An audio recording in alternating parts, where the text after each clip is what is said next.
Hi, I'm Dino Tripodis, and this is Whiskey Business, the podcast not so much about whiskey as it is one with whiskey. We're recording it on a Wednesday evening, 2 days after Memorial Day. So call this our post-Memorial Day podcast. And I just wanted to take the opportunity, even though Memorial Day has passed, that's certainly no reason not to still say thank you to all the brave men and women through the years and decades who have served valiantly, and some who have died valiantly to preserve and keep our country safe. I can't thank you enough for your service. Memorial Day is just one of those days that we do it, and sometimes the message gets a little lost in the shuffle. It's people say it's the unofficial start of summer, and it's all about grilling out and being with your friends and so forth and so on. But it should be more, and it is more. So I just want to say thank you. It ties in tonight with our guest bottle, which I'll introduce to you here in just a minute. It also has some military significance, if you will. I personally have never had the honor or the pleasure of serving in the military. I got close, but it was kind of a mistake. When I was 13, almost 14 years of age, I received a letter telling me to report to the recruiting office of the Marines in Steubenville, Ohio. Now, we would have to call that back then a clerical error, because the internet and computers and whatnot, though around, were not as sophisticated as they are now. So I did what I was supposed to do with letter in hand and went to the recruiting office to fix the mistake. Now, you see me here now, a 60-year-old man. Imagine a 13-year-old walking into the recruiting office for the Marines. And here's the thing. They took the letter and started the whole process. And I kept trying to tell them that it was a mistake. It took them a minute to realize that it was a mistake. And they kept talking to me about what was going to happen and what the process would be. And I remember saying at one point, I came here on my bike. And I have to be home for dinner at 5 o'clock, because I went there after school to report. It would have been interesting, though, right? If I just would have said the hell with it and let nature take its course. I could have been I could see the movie now. It would have been like a Disney movie, Teenage Marine. Right. Oh yeah, right. Uh-huh. I could see it. A snafu in the paperwork, and a young 13-year-old boy joins the Marine Corps. It's like Home Alone. yeah. And is now president of the United States. Once they got that figured out, but here's the deal, man. Those guys stuck to their guns. Once they realized that it was a mistake, they still spent another hour with me talking about what an honor it would be once I became of age to join the Marine Corps. I was at that age where there was no risk of being drafted like some people had to experience. So joining the military was a choice. I chose to go to college when I was 18 years of age and did not pursue the military. But I know people who have, and hats off to you. Salute, if you will, and thank you for your service. Like I said, welcome to Whiskey Business, a podcast not so much about whiskey as it is one with whiskey, and the guest bottle is freedom. Have a shot of freedom, is what they say. This is a bottle that this company was created by two veterans. Zach Hollingsworth and Scott Brown have put this whiskey together because of their love of whiskey. It's a small batch bourbon. It's 90 proof. It's got some hints of vanilla and some oak, and it's pretty damn smooth, and its popularity or its knowledge of being out there is growing. It's currently available in Ohio, California, Nevada, and someplace else I cannot remember. Maybe Indiana, possibly. I'm not sure. But so we thought it appropriate tonight to drink and take a little shot of freedom on the program. You can definitely, for those of you who are listening in Ohio, find it in Ohio liquor stores. And I believe this particular bottle came from California, because this, guys, was a bottle that came from our friend George Kaliotis. Oh, yeah, Georgie. Georgie brought us this bottle. And at the time, I said thank you, and I put it on the shelf. I did not realize the significance and the story behind this particular bottle. So salute, if you will, to Zach and Scott for getting into the brown liquor business. Cheers. And thank you, gentlemen. We will do it justice as we have what I consider to be an interesting evening in store. Greg Hansberry has a couple of things, a little bit of business we got to do beforehand. That's right. We always appreciate if you rate and review us on iTunes. That kind of helps spread the word about Whiskey Business. But subscribe to us wherever you listen to podcasts. That's TuneIn, SoundCloud, Spotify, that kind of stuff. Facebook, we always like the likes on the Facebooks and the sharing and engagement. We've been doing a lot of Facebook Lives. We just did one tonight. Yeah. You can see John Whitney's irate behavior when he accidentally videotapes in vertical mode there. Yeah, when John's irate though, he's so even keeled. Yeah, it's nice. Like John's irate is like me having gas. It's just so sweet. Like, is he upset? Is he really upset? You don't know. No, he's not. Do we have to burp him? Possibly. To burp him? Is that what it is?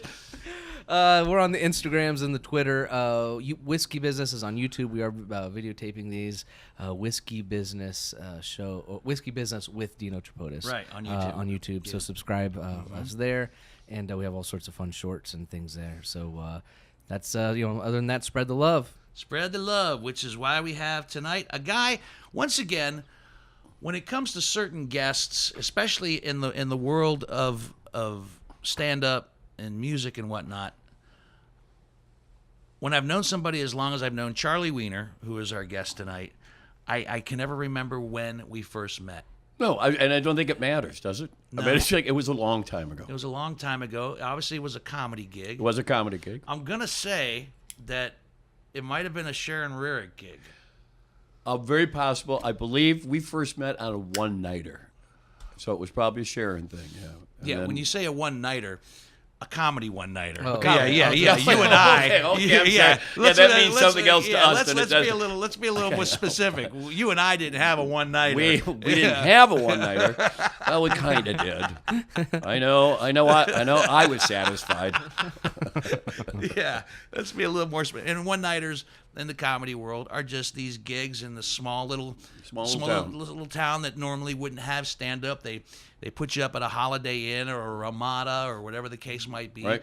And they turn the dining room into a comedy club, and boom, you're doing stand-up. And that was a lot of my gigs in the beginning, starting out, as I'm sure it was for you. Still a lot of my gigs today. Really? Oh yeah, I love one-nighters in small towns because they're so happy you came. Because they used to everybody go, oh, you only see comedy in the cities or whatever else, and you come into these little towns. So one of my favorite things is this little town up in northern Wisconsin. I can never remember the name of the town, but you come walking. There's not even a street light. There's a little mom and pop motel that you stay at. You come walking in to do the gig, and they go, we're so happy you're here. Oh, there's going to be like half the town will be here because there's only 500 half people. The town. So they all show up. They'll all be here. They all show up, and they go, by the way, here's a little something we got you. Because they give you gifts. But this little town in northern Wisconsin is the home of Jack Links. So they gave us literally a bag about like just filled with every Jack Links product you could have. And I was like almost crying. I'm like, I don't have to buy food for like 3 weeks. This is road food that's here. That's sustenance for a stand-up forever. And they're like, you really want that? Oh, yes, I want this. I want this bad. And it was just small towns just so, they all walk in, they pay their $10 or $15, they don't care about anything. They're like, we're here to have fun. And that's the best crowd you can ask. Yeah. They're fantastic. The one-nighters, man, driving. We would drive, sometimes you'd have a string of one-nighters and there might be like 50 or 60 miles apart, and Right. that'd be an easy day. That's an easy one. And then the next day, you're looking at your itinerary for the one night, and you're like 8 hours away. Right. And all of a sudden you're on the road and you're driving. So a big bag of Jack Link's products. Oh yeah, because you can sit there. You're driving for a while, and you're yeah. stopping. You just keep eating Jack Links, and you're happy. Yeah, eat the Jack Links, piss in a Gatorade bottle. You don't have to stop at all. You'll be you'll. Did you ever see Crazy Heart with the? Yeah. Okay, my wife always. The first time she saw it, when he gets out of the car and he dumps the gallon bottle out, she goes, "What's that?" I go, "You got to be kidding me! How long have you known me?" Goes, "What?" She goes, "He peed in that?" I go, "Yeah, that's how you don't have to stop. You got the little gallon bottle, you stick it down there, you pee in it, and you close it back up, and you keep driving. Keep going. It's fantastic." I don't know why you're looking at me. I'll do it. Would you? I mean, would you participate in that type of adventure, Hansberry? For sure, I would. Could you pee in a bottle? I've peed out the side of a moving vehicle before. Sure. Oh, Yeah. look at you! What Yeah. the rebel? I know how about that. So yeah, I could do that. Did it flash back at you? Yeah, Did it was all over me and the side of the car. It was a bad idea. forgot If about I've the- only had a damn gallon bucket. Gee, I'm telling you, the gallon bucket is the greatest. Because it's just that big gallon, plastic water lesson. bottle. Yeah. A lesson you should have learned early in life: don't piss in the wind. I thought everybody learned that early in life. But you're also, I mean, Charlie Wiener is a stand-up comedian. Charlie Wiener is a musician. He's a songwriter. He's an author. Which incarnation of Charlie Wiener came first? Music. Music was the first. I started playing music in 1966. Charlie Wiener, by the way, is 107 years old. I forgot to mention that. That was an important Maybe thing it was to mention. 1866. It was a while ago. Well, yeah, I started playing our first band. First time we got paid to walk on a stage. That's the first time we got paid to walk on a stage was 1966. We had a band of 5 guys. We got paid $30 to do a school dance. So we each got like $5, and we were like, "We're in it. We're doing it. We're making it." What was the name of the band? It was called the 9th Street Pier. And how'd you come up with that name? Because we used to like the 9th Street Pier in Cleveland. So it's just Easy enough. trying to come up with a name for And a you band. played guitar? I played bass. I was a bass player in it. Bass player. Didn't sing, didn't do anything. I just was a bass player and just stood back there and was happy to just do that. Just to have a gig. Yeah. Right. It was great. How long did the band stay together? Band stayed together till 1968 when I moved to Milwaukee. And then put a couple bands together up there. And then I moved back to Cleveland in 1970, and we put Charlie Wiener and the Fun Buns together. Charlie Wiener and the Fun Buns. And the Fun Buns. FUNNBUNS Fun Buns. Let me ask you something. Fun Buns. I still remember that. Wiener That's a is sad spelled thing. Wiener, correct? Yes. Yes. And is Because that's the Germanic spelling. that's and the actual spelling of is the actual spelling of Wiener WEI? No, WEINER is the Jewish spelling of Wiener. I see. WIENER is the German or Austrian spelling of Wiener. I see. Oscar And Mayer. you put a lot of thought into that when you went believe with the me, spelling. yes, I have because there's Because you're in not Austria. You're not kosher. No, I'm not, unfortunately. Although there is a story about that, but there is a very famous orchestra in Austria called the Wiener Philharmoniker, and it's the WIENER Wiener, and so we're going to hopefully see it when we're in Austria, because the Wieners we stick together. Charlie Wiener and the Fun Buns. Fun Buns. And that music consisted of what? Well, at that time we were doing everything from like Gordon Lightfoot, Crosby, Stills and Nash, and then I said that we're trying to be like a kind of a real serious thing, and it's not my forte. Called the Fun Buns. because they gave me a guitar and told me that I was going to start singing and talking, and there was one night in 1972. When the other guitar player broke 2 strings in one song. Right. So he had to change the strings, and I wasn't good enough to play by myself, so I started just riffing, doing this. I went on this really horrible like British accent and started talking about hunting tigers in India. And I went through this I was just making it up, and the crowd was going nuts. It was just, for whatever reason. And I was like, they're laughing constantly. And I did this thing where I was like, the tiger was charging, and I jump, and I don't know where it came. I jump. I wound up landing on the chairs, and it was just great. And I'm like, and people were just going crazy. And they decided they liked the funny stuff better than what I was doing. So I just started like writing more funny songs and doing more fun stuff on And stage. that's kind of the birth of the birth of the comedy. The birth of the comedy right there. Yeah. You said you guys wanted to be taken seriously. Hansberry makes a good point. You wanted to be taken seriously, but the name of your band was Charlie Wiener and the Fun Buns. Well, it was, we wanted something that people would come and see. And so we thought we call it Charlie Wiener and the Fun Buns. People go, well, let's go see what that is. And it worked for a while. And then they came and saw what it was, and then they didn't come back. No. Interesting. You were making music in Cleveland when, for those of you that are from the Cleveland, Ohio area, there was, Cleveland rocks. That's there's a reason why the Rock and Roll Hall of Fame is there. You came up with guys like Alex Bevan. Oh, yeah. John Bassett, Michael Stanley. Yeah, Michael Stanley Band. You name them all. Yeah. Were you guys all friends hanging out together? Yeah. We became, as you were together, we did kind of the folky thing for a couple years, and then became known for being more of like a screwball kind of whatever. And then we put together a thing called Rocket from the Tombs, which is now in a bunch of books about rock and roll and stuff. It's like supposed to be like one of the first like punk kind of type bands in the country, and went on to form like the Dead Boys and Perubo and stuff like that. And did you try to change with the times as far as the music? I've never changed with the times. I've changed with how I felt. I went from doing like the folky comedy thing to doing this heavy kind of punk kind of whatever that we were mocking other bands with. It was kind of a satirical band, and then they started getting real into it and like they started to become what we were mocking.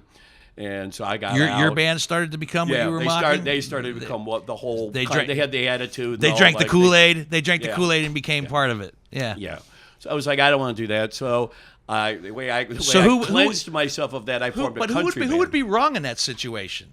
Were they wrong to embrace? Oh no! I have no animosity about the way they went. They all got pissed off at me because I was like, I'm quitting because this is not what I want to do. Right. I want to do something that's, whatever. And so they were all pissed off. And I always say though that Rocket from the Tombs, the original band, and then when Peter Lofton joined it, the first 5 people of the band, there are 2 of us that are still alive. So it was the most deadly rock and roll band, as far as I know, of all time. The most deadly, or because everybody died. Everybody died. And then they formed like the Dead Boys. A couple of those guys got killed, and then it's just like we were just If you want to play with me, you gotta commit. You gotta. That's why I've been a solo act for a really long time. You want to play with me, you gotta want to live. You gotta want to. You gotta. You think there's times over the course of your career that you should have been dead? Oh, many times. Oh, yeah. There's I can think of at least a dozen times when I literally should have been dead. I get the one that stands out the most is my oldest daughter, who is now 43, will be 44 this year. When she was born, of course, we didn't go in the room back then or whatever. That was when they first started that. I'm like, I'm not going in. When you're so my wife had the baby, and I'm just elated. I was calling my mother. I'm just weeping. Like, you have no idea how cool this is. She's like, yeah, I kind of have an idea. I kind of got a little bit. Been there. I've done that. I've done it. So then I went out and bought like a couple boxes of cigars like you did at the time. Went downtown Cleveland to all the bars that I played at and just hand out cigars, drink and party and, whatever. And I wound up at a place called the Viking Saloon, which was my kind of home club. Down there just drinking. And all of a sudden I realized I got to be up at 6 o'clock in the morning to go to work. And it's 2 o'clock in the morning, and I'm hammered. So I'm like, I got to go. So I pull out on the 20th, which is like right at the corner of Chester at 20th, downtown Cleveland. Some guy comes up knocking on my window, and he goes, hey, you think I can get a ride? I'm like, man, I'm hammered. I got a brand new daughter today. I got to be up at 6 o'clock in the morning. I got to go. He goes, you sure you can't give me a ride? I'm like, I would if I could, but I can't. The next thing I know is that I feel the barrel of the gun up against my head. Holy shit. And he goes, you think you can give me a ride now? I'm like, wherever you want to go.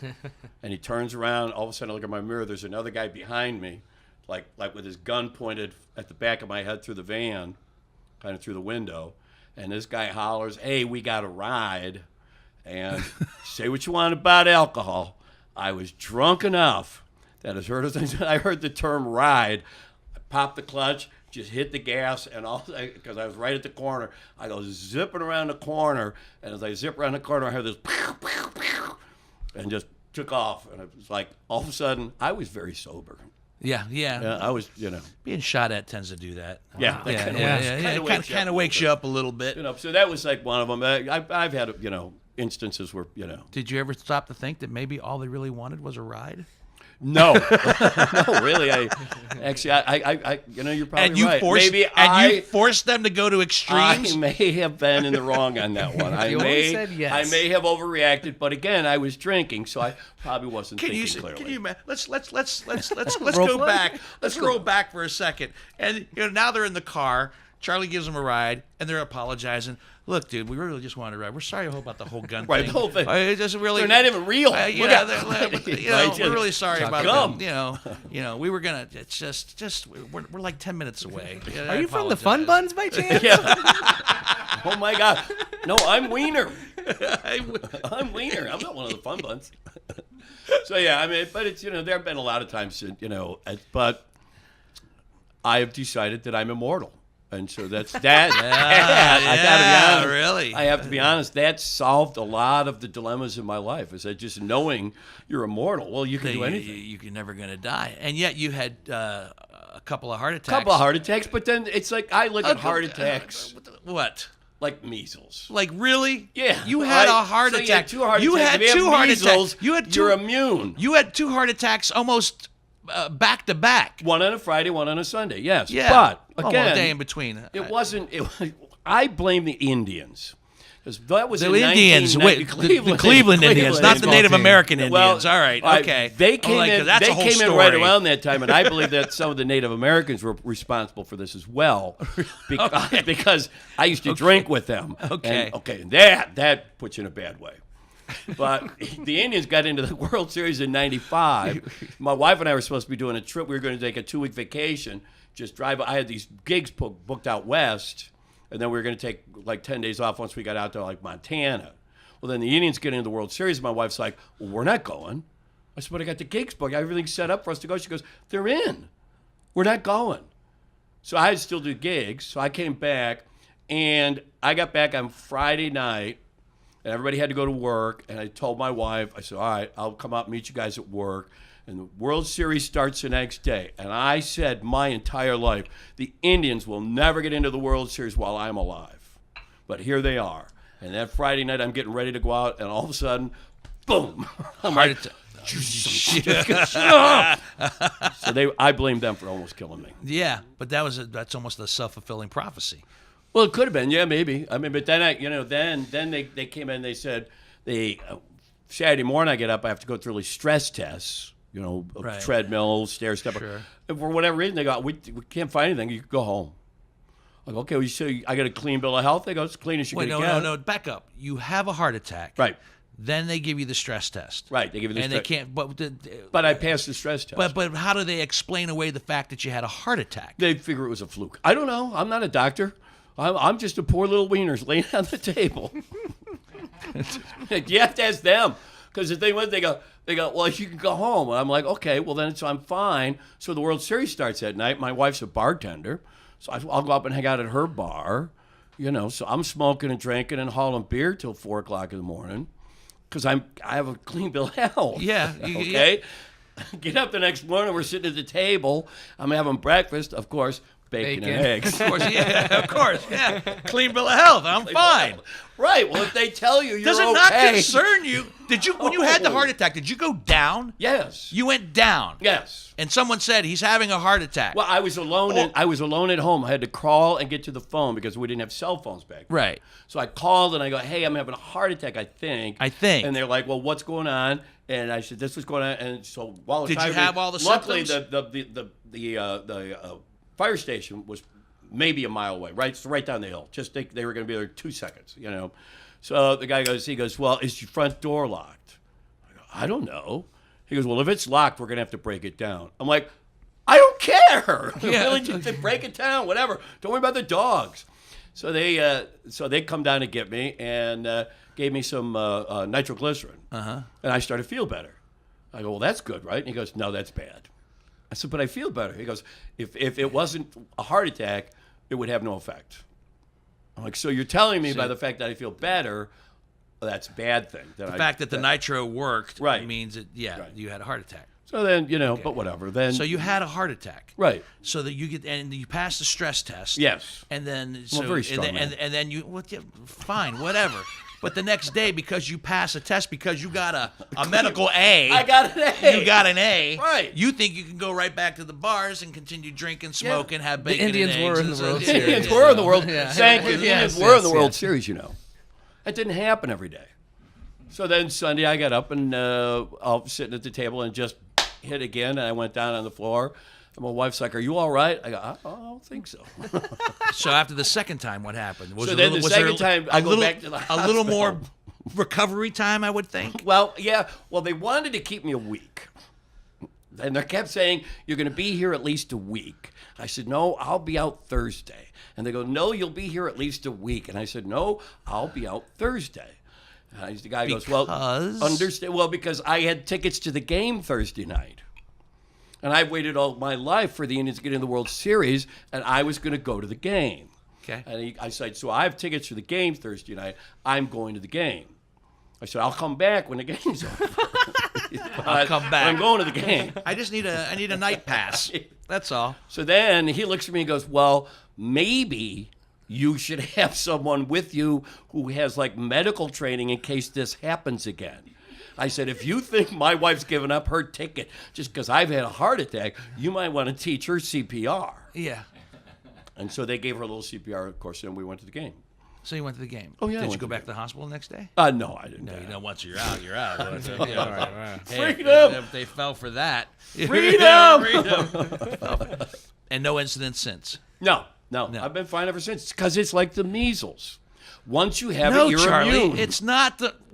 You're immune. You can't get them again. Look, I've known you for a lot of years. You're a much smarter man than that. Now, so did you start to maybe change your ways a little bit? I changed my ways for a while, yes. I got healthy, and then went Said the back. guy who's drinking and smoking. I have them. Hey, listen. Do as I say, not as I do. Oh, I've had all kinds of stuff. Whatever, it doesn't, So, I mean, did you? You're playing music. You're doing stand up. You're doing it in decades that were very volatile and full of excess. Yes. Drugs. Yes. Alcohol. Yes. Did you do them all? Yes. Yeah. Oh yeah. Back then, I started doing drugs back in the '60s, and I just, then I didn't care what. What was your drug of choice back in the '60s? If you don't mind me asking, acid. I like hallucinogens. I didn't like pot. I never liked pot. Why? I didn't like the effect. I would smoke pot. And I would just sit there and wait for it to wear off. I think everybody has something that they like and what they don't like. Like I didn't like ludes. I didn't like downs. I didn't like what. I like speed. I like hallucinogens. Those are my drugs. Yeah, I was affectionately attached to speed in college in '77. I love speed. And everybody keeps trying to get me to embrace the new genetics of marijuana today because they have everything so evenly sectioned out for whatever type of high you may need or want. If you want to be functional and still just feel good, if you want to relax, if you want to be completely comatose, there's something for everybody now, Charlie. Yes, there is, and you know what? And they can have it. I have. I came to the conclusion once. It's like when people try to make me drink scotch. They say, "Well, you should drink scotch." I say, "Well, I've tried scotch. I don't like scotch." And they go, "Well, it's an acquired taste." And I look at them and say, "I think that throughout my life I have acquired enough tastes that I don't need to acquire anymore. That I'm happy with the things that I have acquired, such as bourbons and and." So vodka. Are you bourbon? Do you like bourbons? Bourbon is my drink of choice. Yeah, always. What's your favorite? Well, I drink a lot of Wild Turkey just because that's the one I started with. But then I also like Booker's and Woodford Reserve and Buffalo Trace is just fantastic. And I've just been getting turned into a lot of little, different things. This is one of my favorite bourbon stores. I was doing shows in Vegas one time. A friend of mine came out to see me, so we go down to Bellagio. Were you opening for Elvis? No, it was headlining actually in Vegas. In Vegas, In wow. Vegas. At what hotel? That was at the Plaza. At the Plaza in Vegas. Downtown. Back down in at the old. That's the old downtown. Yeah. Old Vegas. Old Vegas. And it was great. It was a great old Vegas room with the big curved. Sure. What year is this? It was the showroom you wanted to work. We talk. Where were we at? That would have been 80s, 70s, 80s. No, that probably would have been like probably late 90s, I guess, at that point, maybe. And so a friend of mine, we came into town because I'm working Vegas. And he I loves like Vegas. the fact that you didn't blink when I said, "Did you open for Elvis?" Like, no, like not this time. I no. could have. Well, if you want to get into, I was joking. Like, if you would like to get into who I've opened for, I'll be more than happy to we tell can you. get into some of that. We can get some of that. So then we get down to the Bellagio, and I'm cheap on the road. I really am. It's like so. Well, any Vegas, man that gets I know if you're. Any man that gets excited about a bag full of Jack Links, I'm going to that assume should explain. is a bit frugal. And so I know as long as you're gambling, you're drinking for free, Right. which is a good thing, I think. And so, but we get down to the Bellagio, and the machines at the bar are like $1 a hand. Right. Okay, so I throw 5 in. Oh, look at you. Bartender, I'm playing the longest hand of draw poker you could possibly play. Finally, the bartender comes down. She goes, "What do you want?" I said, "I'll have a Beck's Dark and a shot of wild turkey." She goes, "Oh, you like bourbon?" I said, "Yeah." She goes, "Would you ever try like Booker's?" And I'd never had any of the high buck stuff at that point. Booker's And is she goes, hot. And so she goes, "Well, why don't you try some other ones?" I go, "I don't have any money, or I don't have that kind of money." She goes, "Don't worry." And she comes over. She brings 6 6-ounce or 8 6-ounce shot glasses or drink glasses, and pours some Little taste. in each one. Not a little taste, like An ounce. pretty good amounts. An ounce. A shot is And, usually an ounce and a half, but an ounce of, Right. of I'll bet it was an ounce and a half in each one. She goes, "Well, tell me which ones you liked." So I sit there and I drink them. I go, "Well, I like these ones, and these are the ones I like the best. I like these, but these are the ones I like the best." And then the funny thing, she goes, "So which one do you want?" I said, "I just did 8 shots. I think I'm pretty good right now." Yeah. Even for me, that's I'm good. And they only cost me $5. And it only cost me $5. Well, plus a tip. You have to tip. The only one better than that was I was working in Reno. And you come walking out of the club in Reno, and there was a bank of penny slot machines. Uh-huh. Well, you get done, it's 10 o'clock at night. I don't want to go to bed, and I don't want to play slots, but it's a penny, so who cares? You throw a couple bucks in. So I'm sitting there, and the waitress comes up, and she goes, "What do you want?" I go, "Give me a Beck's Dark and a wild turkey." So she brings it back. I go, "What do I owe you?" She goes, "Nothing. You're gambling." I go, "It's a penny machine." Yeah. So As long as you're at the machine, you're drinking. So a couple hours later, I'm trying to find my way back to my room. And I called my wife, and my wife goes, "Oh my God, you can't even speak English." She goes, "What did you do?" I go, "Well, they were bringing me drinks," and she goes, "How much did you spend?" I said, "Well, I had to cash out at $1.67 because I was getting too drunk." And she goes, "You were that drunk at $1.67?" I said, "Well, I tipped."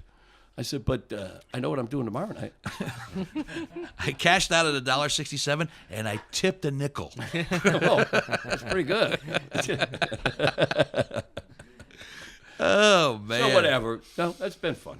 It's been a good run. So so let's backtrack for just a second. I jokingly said, joking for Elvis because Vegas and like I said earlier in the podcast, you're 107 years old. So you could have opened for Elvis. I mean, you seriously, you could have. You're not 107.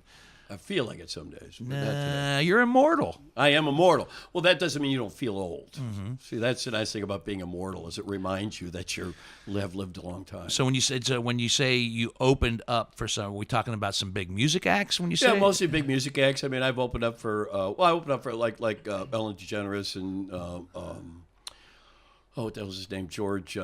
George Wallace? No, George Carlin. Lopez? no, George Lopez. And, George Jetson? Lopez George and Jetson? George Jefferson? George Jefferson? Washington? Wheezy. But I've opened up for like George Wendt Jefferson from Cheers. Starship and Jeff Beck and Eddie Money. Yeah, I'm more. So as far as the comedians, I'm not begrudging the comedians. We've all opened up for Right. some big acts, but to open up for music acts, do you find that's hard? Do you find as a comedian, is it hard to open up for a music act? Yes, because they're number one, they're not there to see you. Not to see you at all. Number two, usually they're there. It's a whole different thing, music and comedy.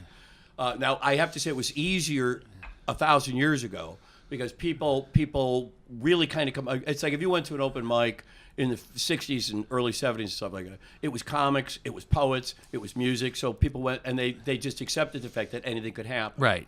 But then just kind of came more narrow. And one of the weirdest ones, although it was one of the coolest ones, I was working with Todd Rundgren. And he was trying to do this thing where the whole idea was that he was the band at like a beach resort. And so he had this whole thing set up as the whole stage was set up as a beach resort. They bring people out of the stage to sit at the bar. They had a bartender, and they had all this stuff going on. And I would still play Todd Rundgren music. Sure. But then he'd be like, okay, we're going to take a break. Enjoy the comic. And then you'd walk on stage, and you couldn't work to the crowd. You could only work to the people that were at the beach bar. Like you had to block them out and just work to them. Wow. So, and it was like the first time I did it, I looked at him and I go, this can be done now that I have like what you want to do. If you want to keep doing this, I can keep doing this. I can recall, I'm sure it was more than 3, but I can recall 3 musical acts that I opened up for. I opened up for the Righteous Brothers. Ooh. That one went very well. See, I would think, right, because it's a little... That one went very well. I was very excited to open up for Earth, Wind, and Fire. That went very badly. In fact, I was working at the radio station at the time, and I did a review of the concert, which I loved.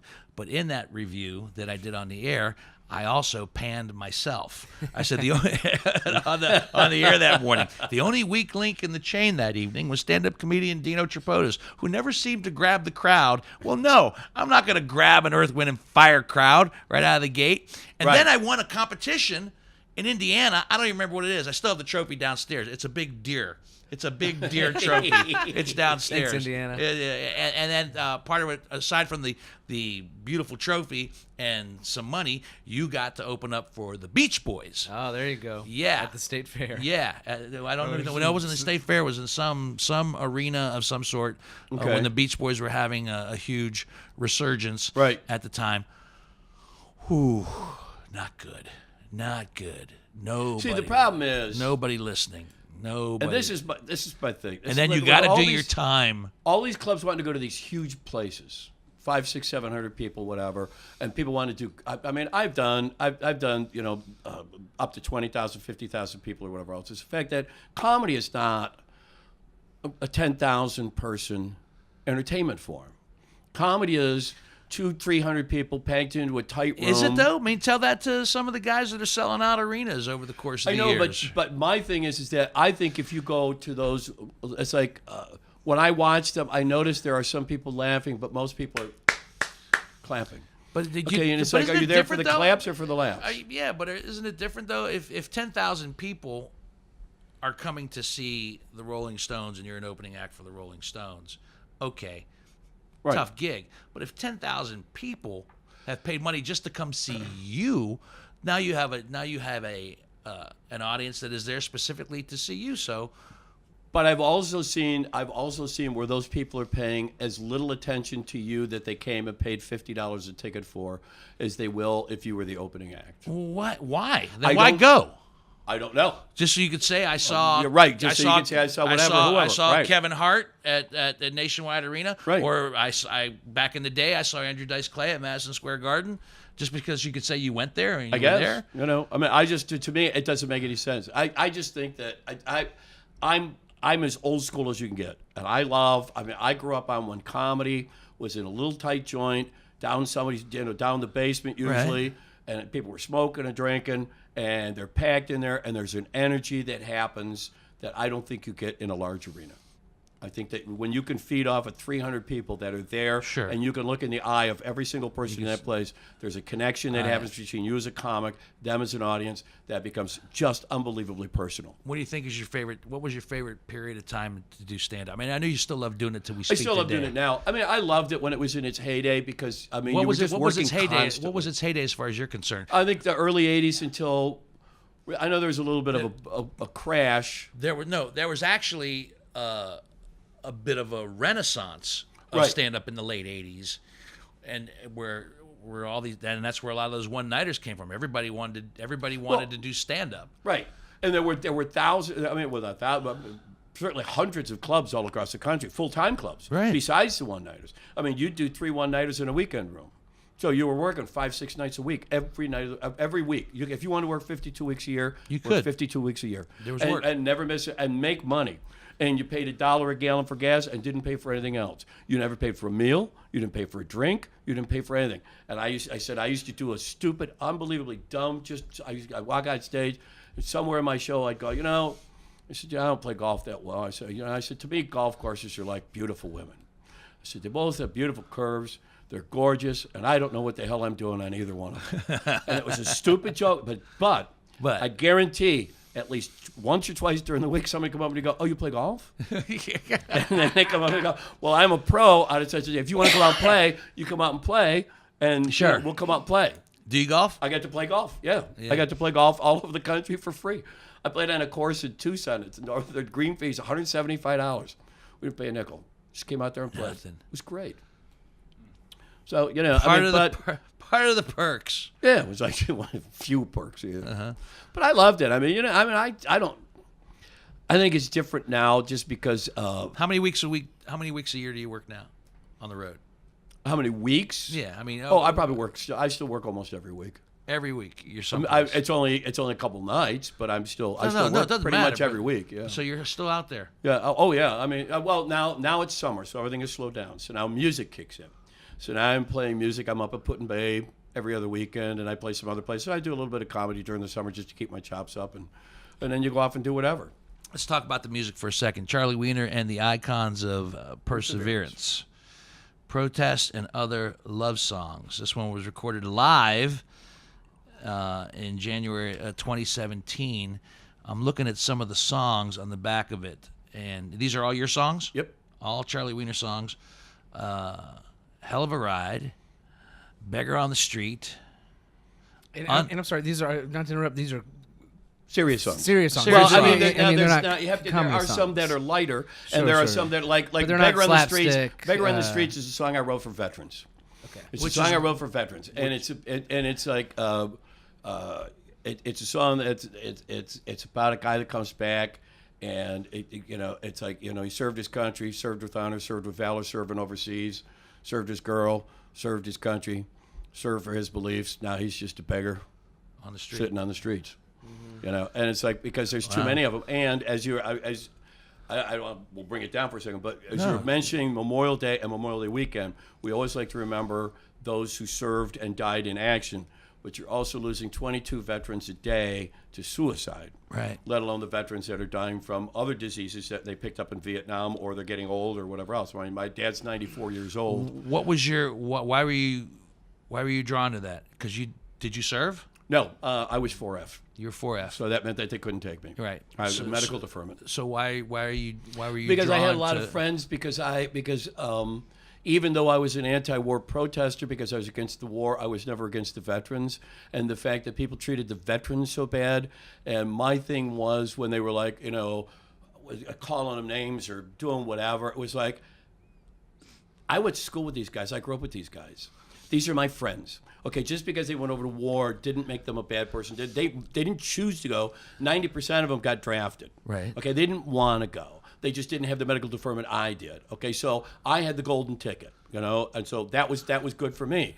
But these guys went, and for you to blame them for something that was not their fault, and for something that became a political war where you would not allow them to win the war. Right. And I've always been a great believer. I'm an old old hippie. I don't believe in war, but if you're going to go to war, you go to war to win. You go to war to do it and get the hell out of there. And in Vietnam, they would go in, they would take a hill, and then they'd get the call, get off the hill. So they get off the hill. 2 days later, you got to go take the hill. Okay, now every time you got to take that hill, and they would take it 6, 8, 10 times.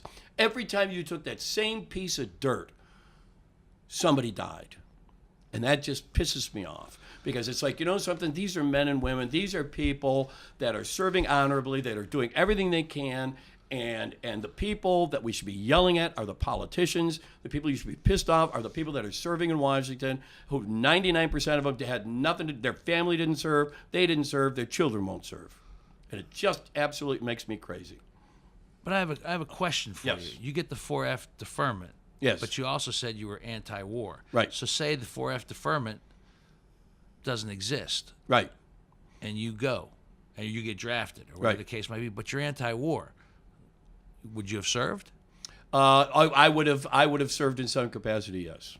I mean, I could have gone in as a conscientious objector and gotten into the medical corps or gotten into whatever, or maybe or maybe they would have said no, and then you don't have a choice. When they call your ticket, you don't have a choice. Yeah. You can leave the country, you can go to jail, you can do whatever, but I wasn't going to do any of those. I'm not leaving my country just because I disagree with it. I would have, if I would have had to serve, I would have served. Yes. I'm going to ask you a personal question. Yes. And do you think because of the 4F deferment, was there, and because of what you have reflected in your music and in your passion as far as statements, was there any guilt involved? Oh, sure. Yeah. Knowing that your friends are going. My friends are going. You My got, brother was in. You call it the golden ticket. Right. Now, Golden ticket for me. For you. Right. But is there guilt for Yes. not having gone? Oh my God, yes. And I said, we have Netflix, and so I couldn't wait because Bruce Springsteen was doing the one-man show on Broadway. Right. And the night that he closed the show, the moment they closed the show, they showed it on Netflix. And I love Bruce Springsteen. I think he's just a great writer and everything. So I run down, I put the Netflix on, watching it, and at one point of the show, he stops the show, and he starts telling the story about in 1968 or whatever year it was, 68, 69, whatever it was, he gets called, and they went up dicking around, they did whatever, and they got out of the service. Now, they didn't have the 4F, they didn't have the medical deferment, they just got out, And he went on about how lucky he was or whatever else. He said, I came to realize that because I didn't go, Right. somebody else did. Somebody else did. And you have to stop and think of that. Because I didn't go, and I mine was true, whatever else. I had medical deferment. They wouldn't take me.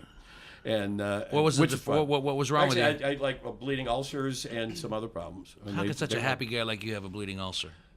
I'm strung a little tight sometimes.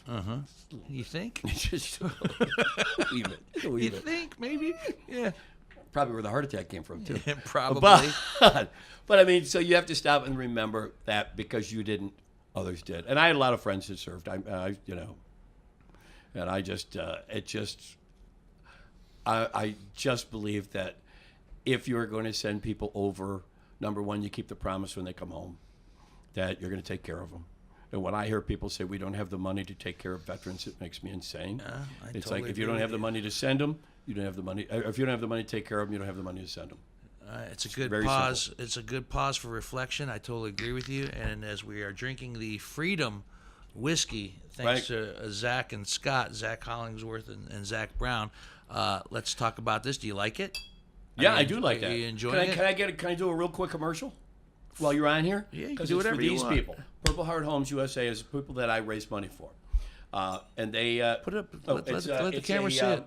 It's a organization that was started by 2 United States Marines when they came back from Afghanistan and Iraq. One of them was missing an arm and leg. The other guy was missing a leg. They decided they could either, with their prosthetics, lay on the couch, drink beer, and feel sorry for themselves, or they could go out and help other people coming home. Of course, they're Marines, so they helped other people. What they started doing is they were building homes designed for the disability of the veteran coming home. Then they found out like Wounded Warriors and a lot of other people were doing kind of the same thing. So they switched their focus, and I love the fact that they were willing to switch their focus. So now what they do is they're going to the homes of like Vietnam vets, World War II vets, and the forgotten vets, the Korean War vets.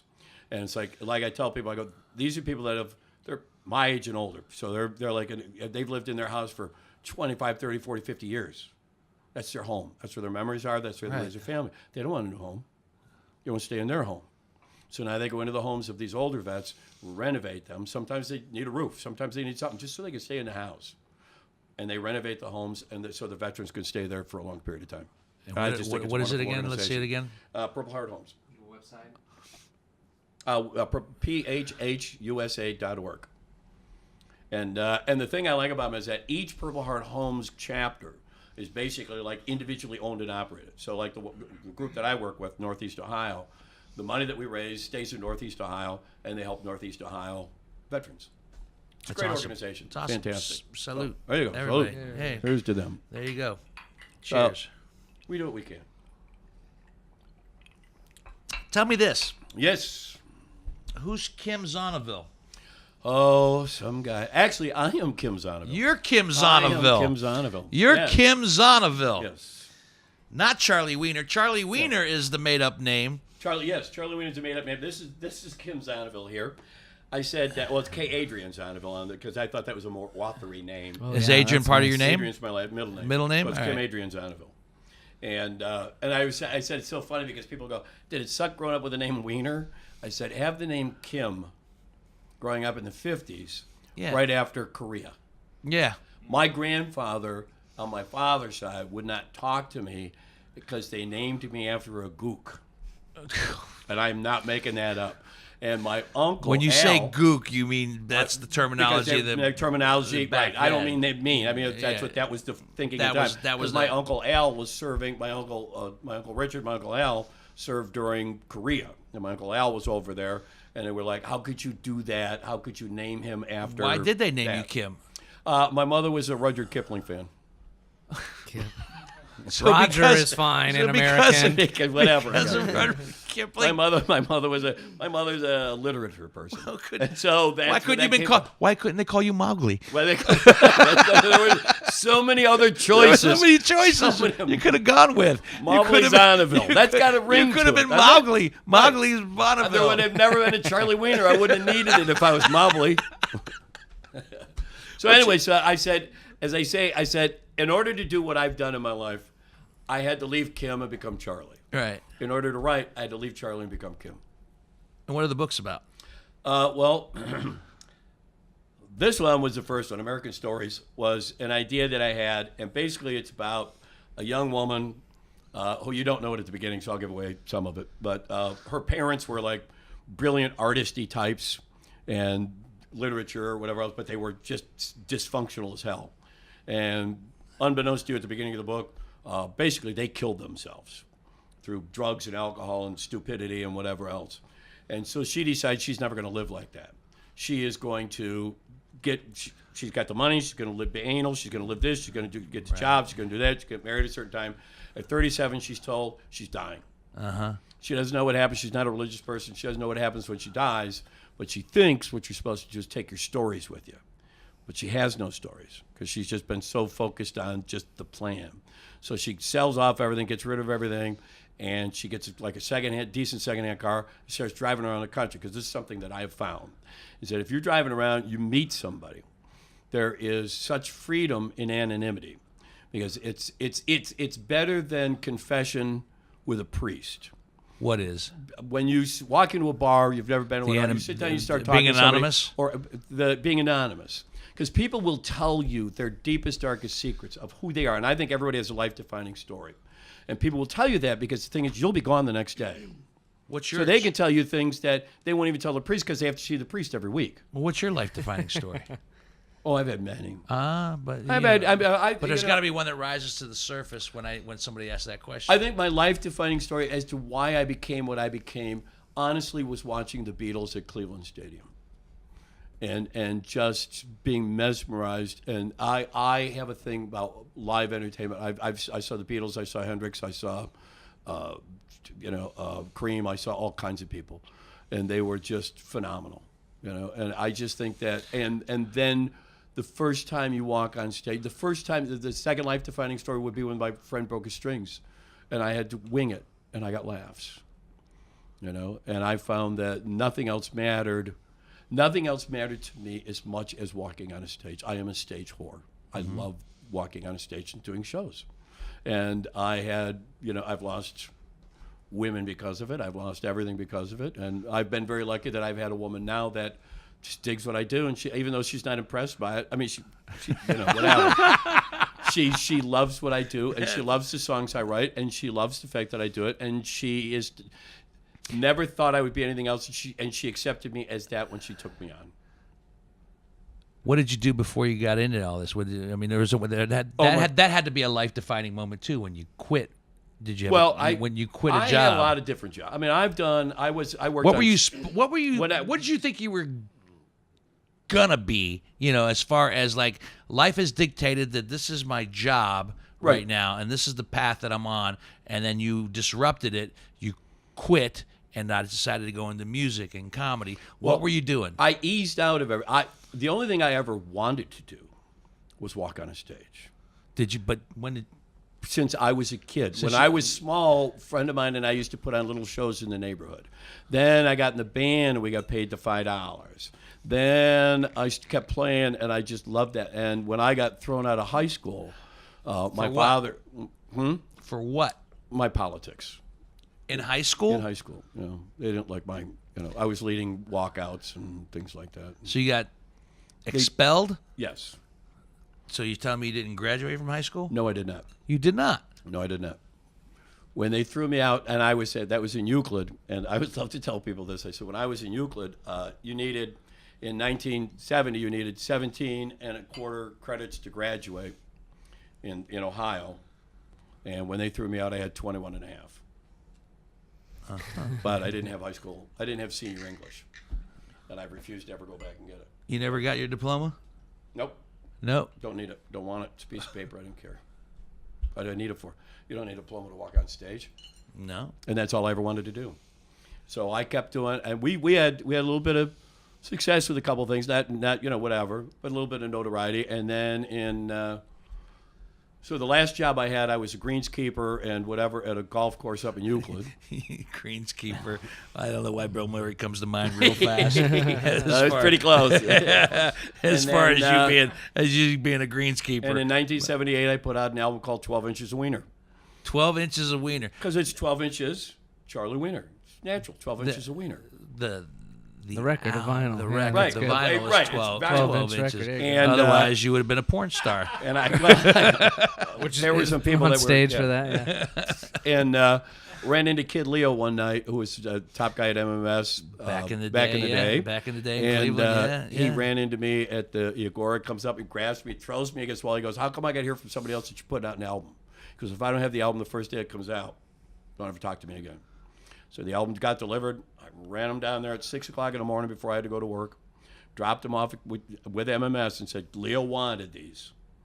And as I was driving from downtown Cleveland out to Euclid, they played a song called "Nobody Loves You When You're in Jail" twice. I walked in and I quit. That's it. And they were like, "What do you mean you quit?" I said, "Were you listening to MMS this morning?" They said, "Yeah." I said, "What'd you hear?" They said, "They played your song twice." I said, "I quit." I quit. That's I it. walked That's out. all I needed. That was the affirmation right there. That's all I wanted. And that was the last day I worked, March 16th, 1978. And that was back in the day when jocks could do that. Yeah. You Yeah, know, when jocks could make them break it. And the thing was that they wanted to. They wanted to make it. And they played the hell out of it. And they had me on. They did this, they did that. And it was like everything it's not like I ever became a superstar. Well, but I got to the point where it was, now I'm making a living and I am now viable. That's my next question, though. Did you think you were going to be a superstar? I don't think I ever thought I was going to be a superstar. No. You hear your song on the radio. Yeah. Dude, that is Oh, yeah. mind-blowing. Oh, yeah. You're on the radio. I mean, you look at some of these biopics, of famous artists past. And the one that comes to mind the quickest is Coal Miner's Daughter. Loretta Lynn, when they're going from station to station to station, and they're putting and then the songs are on the radio, right? And then so you have to think at some point, I'm on my way. Well, and then I was opening up shows for 20,000 people. Yeah. And then I'm opening up for Dr. Hook, and I'm opening up for the Outlaws, and I'm opening up for all these acts because, number one, I was easy. I was one person. People knew who I was. They sang my songs. They knew my stuff, and I could walk out and do it. And it was, I have to say, you're in a place with 20,000 people. Right. And you're playing a song that you wrote. Right. And they're all singing. Along to it. They're all. How do you not think that I am? Because I got to be honest. Because I'm on the shoot to superstardom. Do you want to know the truth? Yeah. Because Fuck yeah, I want to know the truth. About myself. Because I've never been. And do you think that was a hindrance in the long run? Do you think? I think that the fact that I was never a believer in me was probably the biggest problem I've ever had. Interesting. Because I've never, as much as I love performing, as much of a stage whore as I am, I have never, and I swear to God, I honestly believe this is true. I've never thought I was funny. I've never thought I was that good of a songwriter. I've never thought I was anything. People kept going, and it was like, I love to do this. You're allowing me to do this. I don't know why. And I've always just been unbelievably grateful that I've been allowed to do this, because I've never thought I was any great shakes. I never had that confidence. I never had that belief. You should see me sometimes. When I was walking on stage sometimes, I swear to God, I was almost going to puke. I mean, I'm shaking sometimes. No, and to this day, 53 years on this stage, when I walk on a stage, I'm pacing before I walk on stage. I'm pacing. You see me at the and my gut I'm back and forth. And my gut is wrapped. And I'm doing 5 minutes. My gut is wrapped tight right before I get that first laugh every time I go on stage. Oh yeah. Isn't it interesting? Because I relate to this, that so many creative people are unconsciously their own worst enemy. We're insecure people. I think we're insecure people. And yet, it's like when somebody says to me, "So are the books any good?" I don't know. Ask me if the music's any good. I don't know. I loved writing the books. I love writing the music. I love doing the comedy. Is it any good? I have no clue. What was it? Was this the first one? That was the first one. All right. So you write a book, right? And everybody says, everybody's got at least one book in them. Right. So you write this book, you finish it. Right. You finish it. You write an entire book. What? 300 plus pages. Right. Here. How do you feel? Depressed. After it's done? Mm-hmm. Why? Because anytime I finish a project, I go into a period of depression. So why can't you have some joy over the fact that you accomplished something? Well, I had joy for a minute, but there's this, you slide into this depression because you put everything you had, everything that you are went into that or whatever. And when you're done, it's like there's this void, this black void. There's nothing there. Because do you think because it's done?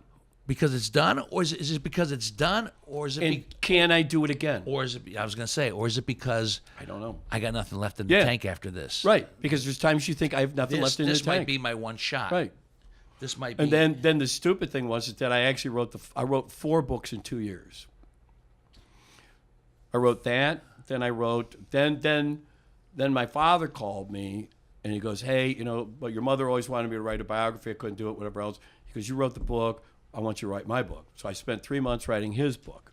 And I don't have that in there. I forgot to bring that one in. And then after that was done, then I wrote Carrie Come to Me Smiling, and then I wrote Great Things. All right, so 4 books in 2 years. And I've got 2 more that are happening right now. Uh-huh. One of them is a comical look at being immortal. Because I Right. feel I'm the only one that could truly write it. Write what you know. That's right. Write what you know. And the other one's a children's book. About being immortal. yeah. No, it's about my dog. Yeah. I'm writing a children's book about my dog. Does it bother you that? Well, let me backtrack. Because I had one question before that one just popped into my head. Do you think you're a good writer? I think I'm a pretty good storyteller. Think there's a difference? Yeah, I think there is. I think that writing is a different thing, and I think I've become a better writer. I think that if you compare, say, those 3 books to 3 novels, I think that Great Things is a. I don't know if it's better. I don't know if it's because they're so different. I love the other books, and I think that the writing might be a little more concise, possibly. I don't know. See, I don't know if I'm a good writer. I think that people have loved these books, that have read them, and they've been very complimentary. I've had people tell me that Great Things. I had a friend of mine who is, he used to manage Joe Walsh and the Eagles, and he's now managing Bad Company. He's been in the business for longer than I have. His father was I don't know if you remember, 100 years ago, there used to be a TV show in Cleveland called The Big Five Show. And it was kind of our own Dick Clark's American Bandstand. And so he's been in this forever, and he read Great Things, and he sent me a message that said, "This just changed my life." That book. He said, "You reminded me of why I do what I do." He said, "Thank you." All right, so I don't know. So it's just, to me, it's like if you don't have to make money. Is that to you to hear that compliment? Yes. On this particular book, anyway. Right. does that qualify as success? Yes.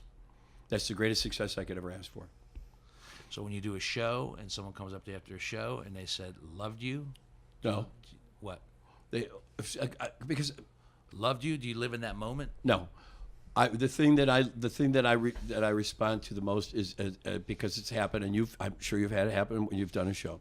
So somebody comes up to you and they say, "This happened today. This happened this week. Whatever it was, and I didn't want to come to the show tonight because I was so depressed because I lost my mom, I lost my dad, I lost this, whatever happened. And for the hour that you're on stage, I forgot about it. I go, That's a win. I don't need any money." That's a win. I need money. But that don't tell that to the club manager. That is why when somebody comes up to you, I said I was doing a show in Cleveland one time, and this whole group of people come in, and it was kind of a music comedy show, and so I'm up there all night. And these people were just not responding at all. I was like, whatever. So I still work on them. I'm having fun, and they start to have fun, whatever. So by the end of the night, they're having a good time. We all drinking, having a good time. So I go to the bar after the show, and I'm having a beer. The guy comes up and he goes, "Hey, I just want to apologize." I go, "For what?" He goes, "Well, we were a lot of fun when we walked in." He said, "We just came from my father's funeral. This is all about, we're all the kids and everything else." And he said, "And you wouldn't leave us alone." And at one point, my sister looked at me. She goes, "That asshole just will not leave us alone." Doesn't he know that our father died? No, I don't. I don't. I don't know. But then the other one looked at me and goes, "What do you think Dad would want us to do?" And all of a sudden it changed. Now, is there anything better than that? Is there anything better than that compliment? Is there any money in the bank that is that good? I can't think of it. I can't. When something like that happens, it's like now there's no depression. Now you're flying along 3 feet off the ground for a while. We're going to talk a little bit more about that, the depression. Also, Charlie brought his guitar. And because, my friend, you have made it's not a long drive, but the fact that you drove in from Cleveland, Ohio, we're going to make this a two-parter. Oh. So we're going to make this a two-parter. We're going to wrap it for right now. Okay. Wrap it for right now. And then for those of you who have been enjoying Charlie Wiener, know that in the week to come, there'll be part 2 where we're going to dig into a few more things. And music, you think? And music, yeah, where Charlie's going to break out the guitar. Since this is a whiskey thing, we're going to do a new song that I've written in the style of George Jones. Oh, even nicer. So we got that to look forward to next week. So we're going to wrap up this one for right now, and not really wrap it, but continue it, if you will.